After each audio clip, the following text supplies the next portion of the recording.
Assalamualaikum warahmatullahi wabarakatuh. Perkenalkan, nama saya Devita Lucia Putri, NIM 1813000000234. Saya dari kelas 4 PGSD A8, Prodi PGSD Fakultas Tarbiyah dan Ilmu Keguruan, Universitas Islam Nahdlatul Ulama Jepara. Di sini saya akan coba menjelaskan mengenai teori behaviorisme dan konstruktivisme terkait perbedaannya dan penerapannya di sekolah dasar. Sebelum kita ke perbedaannya dan penerapannya, terlebih dahulu apa sih itu behaviorisme dan apa itu konstruktivisme?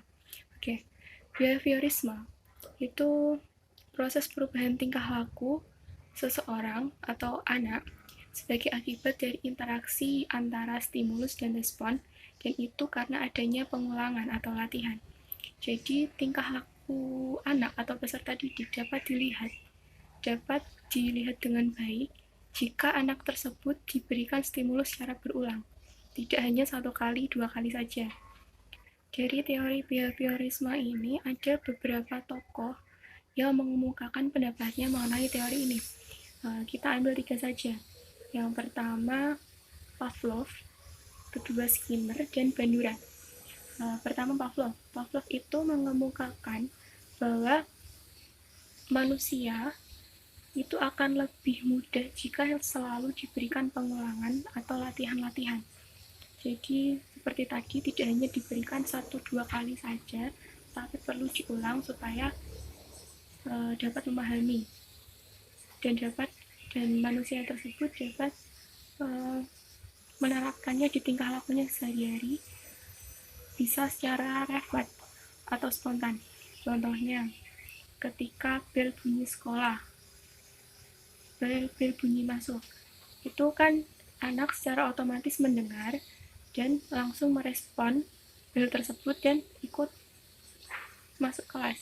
Jadi mereka secara tidak sadar mengikuti instruksi yang dari bel tersebut. Oke. Kemudian yang kedua, teori Skinner. Skinner itu mengemukakan bahwa anak atau manusia itu akan mempunyai tingkah laku yang baik jika mereka diberikan reward atau hadiah. Misalnya seorang guru itu memberikan nilai baik kepada peserta didik.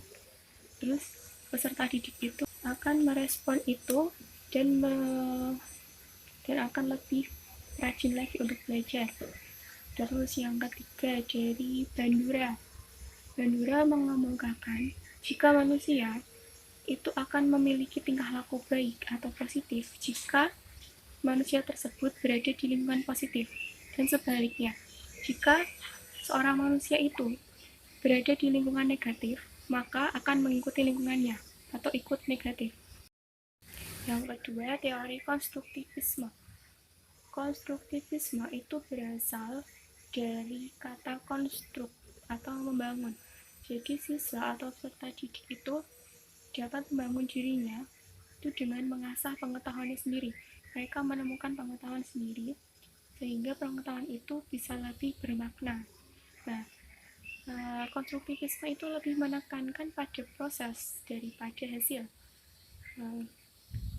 Yang pertama gini, peran aktif siswa dalam meningkatkan pengetahuannya itu akan lebih bermakna, jadi akan lebih bertahan lama daripada hanya mengetahui dari guru atau diberikan stimulus dari guru. Dalam teori konstruktivisme ada tokoh yang mengemukakan pendapat tentang teori ini, yaitu Jean Piaget. Jean Piaget ini mengemukakan bahwa anak akan lebih memahami pembelajaran, akan lebih memahami ilmu ini jika anak tersebut berada di tahap yang sesuai atau tahap perkembangan yang sesuai. Begini, anak SD itu berada di tahap ketiga menurut Jean Piaget, yaitu tahap operasional konkret di usia 7-11-12 tahun, sehingga maksudnya dari ini anak akan lebih memahami, akan lebih mudah mengerti jika mereka diajak ke dunia nyata. Mereka diberikan contoh secara nyata. Contohnya di model kontekstual.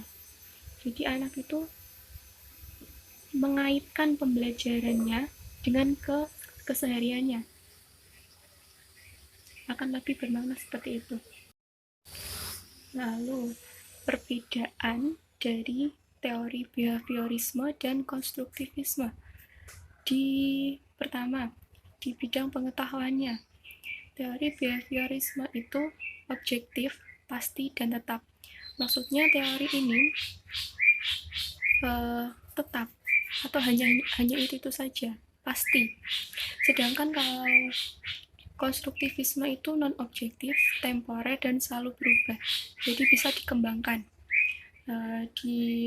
Yang kedua, yaitu dalam belajarnya, kalau teori behaviorisme itu perolehan pengetahuan, sedangkan kalau di konstruktivisme itu pemaknaan pengetahuan. Jadi beda ya.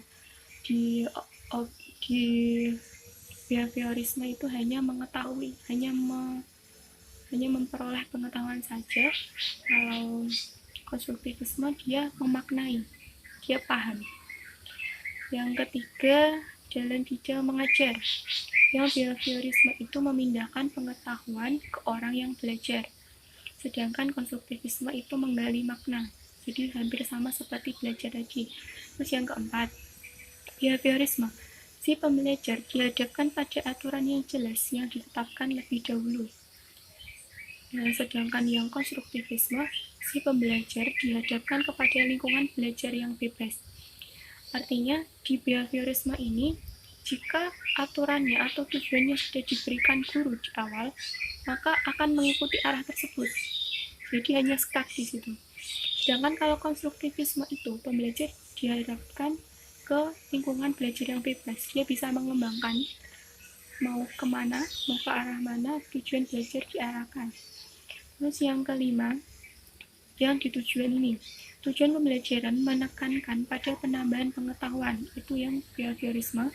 Sedangkan yang konstruktivisme, tujuan pembelajaran menekankan pada penciptaan pemahaman yang menuntut aktivitas kreatif, produktif dalam konteks nyata.